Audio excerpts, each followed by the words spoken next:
Just talk about that.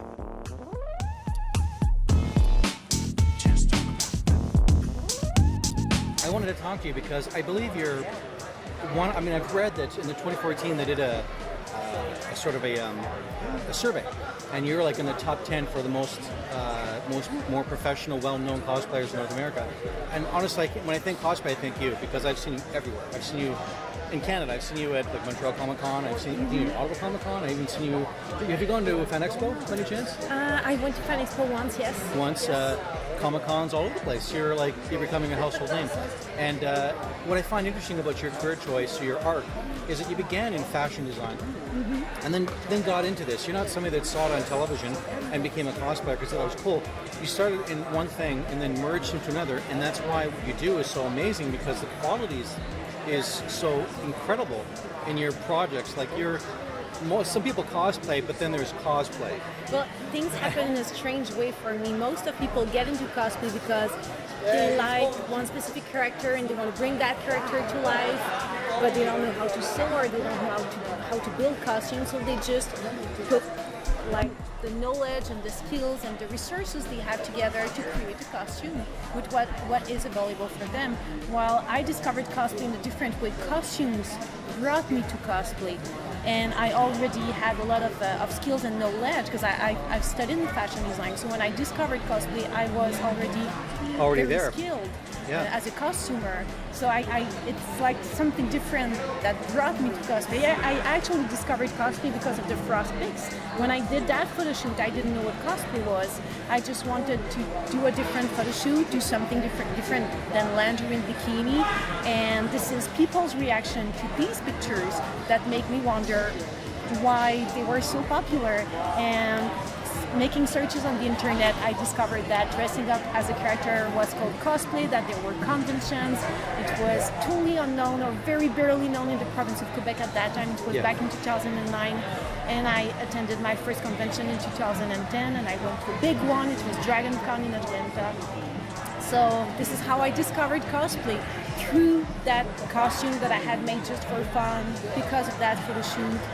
But I had all that background and sewing already. So I started into cosplay with a very, very advanced skills as a costumer. It's just that nobody knew it because I was internationally known as a glamour model and not as a seamstress. Yeah. So I decided to use cosplay as a way to give international exposure to the skills that I already had, and as a reason, an excuse to develop even more skills, because now I choose the costumes that I want to make depending on the skills that they will allow to develop. So I tend to choose more, like the more time goes, the less costumes I'm doing every year, but they're always more and more complicated. So. Well, I've read specifically about you. I've read that you're pretty outspoken about the idea of brains before beauty, and that's a nice role model because you're not just about the sex appeal. You're also about, hey, I'm a smart cookie.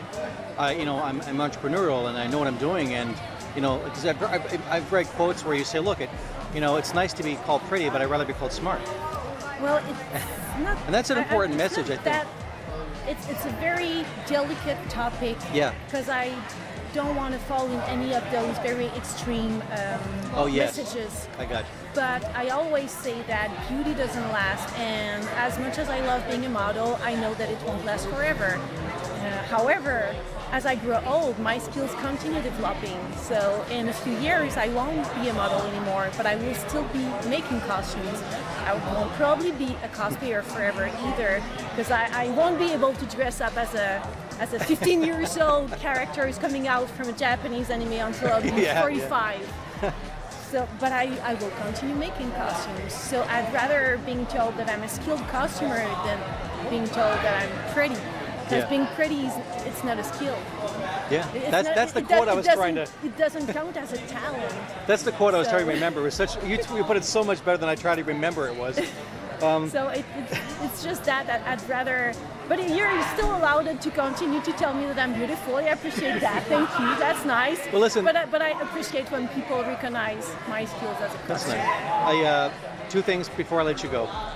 One is I've seen some exquisite 3D models. Like these are really incredible. Like this is not your typical Hasbro toy.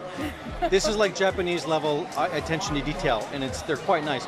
And I actually heard you on your website you have this wonderful story about lug.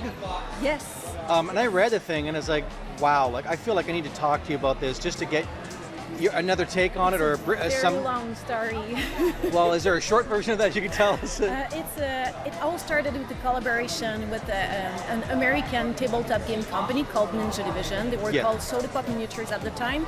They now have their own distribution company called Ninja Division. Okay. And one of the characters in one of their games called Relic Knights, it was that girl with a gigantic robot, Betty and Locke.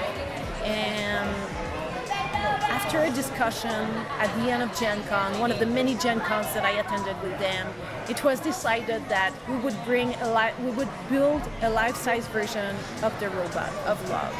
So it was a 7-month journey, the most complicated thing I've ever made, and I just finished, like 3 years later, posting a making-of blog about the building, the whole process. Yeah, that surprised me. Of that robot. How long it took. I mean, this is something from years ago, but I'm seeing stuff in it currently in your blog, so it's like I've been years wanting long. to write a blog about that robot forever, but there was always something. I never had the time, and I decided to finally take the time. So I finally took the time to write a making-of blog, and I think it was worth, because it's probably among the blogs that I made that were the most read. So, seen, discussed. Yeah. So, and I'm happy because after the robot, I made that fiberglass spider, Ragnarok, from Monster Musume, and it was largely covered on the social medias because Monster Musume is such a famous and popular manga, while Lug was way more complicated. But since it wasn't a well-known character, it went kind of under the radar. So I was happy that people finally gave to Lug the attention it deserved. And they can find out about this. We can read more about it on your website. Yes. Can you tell me, what is your website again for the... It's mcbourbonnais.com. Okay, we'll put some links in the video so people can find out. Listen, thanks for taking the time to talk to us. It was such a pleasure. All the pleasure is mine. Cheers, thank you. Thank you. Thank you for watching the Convention Junkies coverage of the 2018 Cornwall and Area POP event.